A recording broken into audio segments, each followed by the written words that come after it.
Purbasthali rail station চত্বরে থাকা জবরদখলকারী ব্যবসাদার ও বসবাসকারীদের উচ্ছেদ কার্য শুরু করল পূর্ব রেল কর্তৃপক্ষ শনিবার। আজ সকালে পূর্বস্থলী রেল স্টেশন চত্বরে জবরদখলকারী ব্যবসাদার ও বসবাসকারীদের উচ্ছেদ কার্য শুরু করে। কাটোয়া রেল পুলিশ আধিকারিকদের উপস্থিতিতে পূর্বস্থলী রেল স্টেশন সংলগ্ন এলাকায় বুলডোজার দিয়ে এলাকা পরিষ্কার করে। রেল পুলিশ সূত্রে জানা যায়, কিছুদিন আগে জবরদখলকারীদের রেল স্টেশন সংলগ্ন এলাকা থেকে উচ্ছেদের আগে নোটিশ দেওয়া হয়, যাতে তারা তাদের ব্যবসার সামগ্রী অন্যত্র সরিয়ে নিয়ে যাওয়ার জন্য। সেই মতো উচ্ছেদকারী ব্যবসাদাররা তাদের ব্যবসার সামগ্রী অন্যত্র সরিয়ে নিয়ে গেলেও জবরদখল জায়গায় বুলডোজার চালিয়ে পরিষ্কার শুরু করে রেল কর্তৃপক্ষ শনিবার। পূর্বস্থলী থেকে প্রসেনজিৎ দেবনাথের রিপোর্ট, সুন্দর বাংলা নিউজ।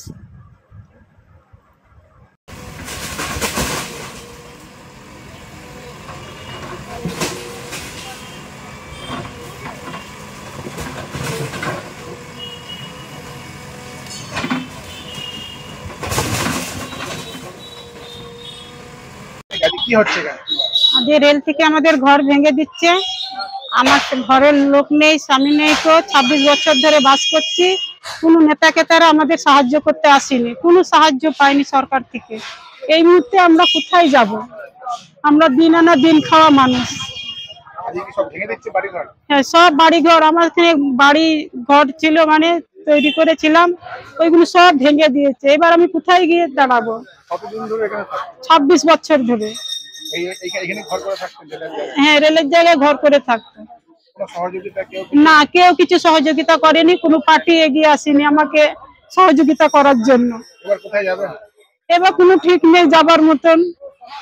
দেখি যেখানে মাথা গুজার মতন, যে ঠাকুর জুগিয়ে রাখে যে সবে সেখানে আমি পৌঁছাতে পারবো, নাহলে এরকমই থাকতে হবে আমাকে পথে ঘাটে।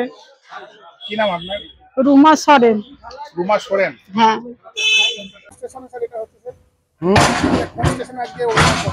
পূর্বস্থলী, পূর্বস্থলী এর পরেও হবে। আজকে 70টার মতো নোটিশ দেওয়া হয়েছিল আগের থেকে, সেগুলোই ডিসমেন্টল করা হচ্ছে। হ্যাঁ হ্যাঁ হ্যাঁ, এরপরে আবার নোটিশ দেওয়া হবে, আবার অভিযান হবে। প্রতিটা স্টেশনে আমাদের অভিযান চলছে। দাইহাট হয়েছে কালকে, আজকে পূর্বস্থলী, এরপরে পরপর স্টেশনগুলো হবে। হ্যাঁ হ্যাঁ, নিশ্চয়ই হবে।